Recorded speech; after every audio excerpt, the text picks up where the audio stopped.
द्रौपदी मुर्मू का जन्म 20 जून 1958 को उड़ीसा के मयूरभंज जिले के बैदापोसी गांव में एक जनजातीय परिवार में हुआ था। इनके पिता और दादा दोनों पंचायती राज सिस्टम की पॉलिटिक्स से जुड़े हुए थे। अपनी प्राइमरी और सेकेंडरी एजुकेशन कंप्लीट करने के बाद एक स्कूल के टीचर के रूप में सबसे पहले इन्होंने अपनी टीचिंग करियर की शुरुआत करी और इसी दौरान उड़ीसा के रायरंगपुर स्थित श्री अरबिंदो इंस्टीट्यूट में इन्होंने असिस्टेंट प्रोफेसर के रूप में काम किया। इसके अलावा इन्होंने गवर्नमेंट ऑफ उड़ीसा के इरिगेशन डिपार्टमेंट में जूनियर असिस्टेंट के रूप में भी काम किया और इसके बाद पॉलिटिक्स में इनकी एंट्री हुई। 1997 में इन्होंने भारतीय जनता पार्टी को ज्वाइन किया और रायरंगपुर नगर पंचायत से काउंसलर के पोस्ट के लिए इलेक्शन लड़ी, जहां से इन्हें इलेक्ट भी कर दिया गया और अगले 2 सालों तक मुर्मू ने उसी पंचायत की चेयरमैन पर्सन के रूप में जिम्मेदारी संभाली। पॉलिटिक्स में इनके एक्टिवनेस को देखते हुए उन्हें बीजेपी की अनुशासित जनजातीय मोर्चा का नेशनल वाइस प्रेसिडेंट बना दिया गया। साल 2000 के उड़ीसा असेंबली इलेक्शन में एमएलए के पद के लिए खड़े होकर अपने पॉलिटिक्स करियर को एक कदम और आगे बढ़ाया और रायरंग असेंबली कंस्टिट्यूट से एमएलए के रूप में इन्हें फिर से रिजेक्ट कर दिया गया। मार्च 2000 से 2000 के बीच में इन्हें कॉमर्स एंड ट्रांसपोर्ट डिपार्टमेंट के मिनिस्टर की जिम्मेदारी भी सौंपी गई और 2002 के बाद इन्होंने मिनिस्ट्री ऑफ फिशरीज और animals resources and development department को भी संभाला।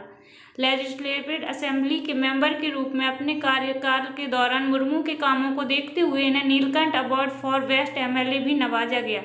इसके बाद 2004 में फिर दोबारा इन्हें एमएलए के रूप में रिजेक्ट किया। वहीं दूसरी तरफ 2006 से 2009 तक मयूरभंज डिस्ट्रिक्ट के बीजेपी प्रेसिडेंट के साथ साथ बीजेपी अनुसूचित जनजाति मोर्चा के स्टेट प्रेसिडेंट के रूप में मुर्मू काम करती रहीं।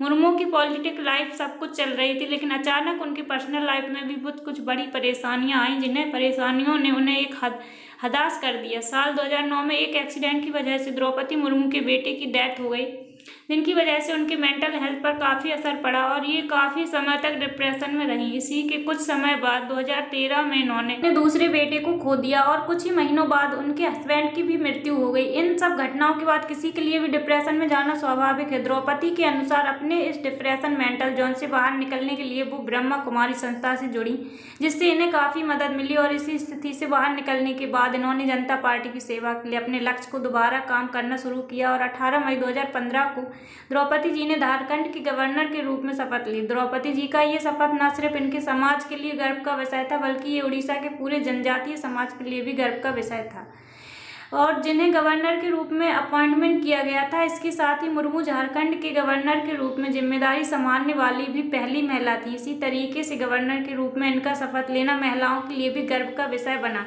5 साल के टर्म के लिए इन्हें गवर्नर बनने के बाद मुर्मू जी ने अपने इस टर्म को पूरा किया। अपने कार्यकाल दौरान द्रौपदी जी ने कई ऐसे बिल्स को रिफ्यूज भी किया, जैसे झारखंड विधानसभा में अप्रूवल मिल चुका था। इसके साथ ही गवर्नर के रूप में कार्य करते हुए द्रौपदी जी ने कोरोना के समय में वीडियो कॉन्फ्रेंस के जरिए कई इनिशिएटिव को आगे बढ़ाया। इन्हें कार्यकाल के दौरान ही मुर्मू जी उन्मोचन किया। इन्होंने उनकी मृत्यु के बाद उनकी आंखों को रांची के ही कश्यप मेमोरियल और हॉस्पिटल में डोनेट कर दिया जाए और फिर द्रौपदी मुर्मू जी के डेवलपमेंट वर्क एथिक्स और गोल्स को देखते हुए उन्हें प्रेसिडेंट ऑफ इंडिया 2002 के 22 के इलेक्शन के लिए एनईडी और किया गया। मतलब अब ये कहने में कोई शक नहीं था कि द्रौपदी जी हमारे देश की अगली प्रेसिडेंट होंगी नॉमिनेट करने के बाद, लेकिन इनका नॉमिनेशन सत्ताधारी पक्ष की तरफ से नहीं था, इसलिए इन्हें हार का सामना करना पड़ा।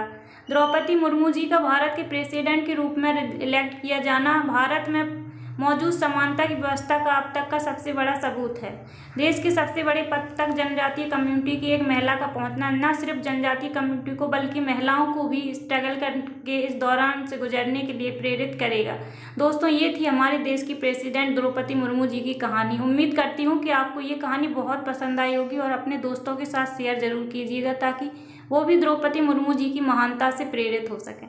और आप लोग चैनल पर नए हो तो चैनल को सब्सक्राइब करके बेल आइकन को प्रेस करें। Thanks for watching.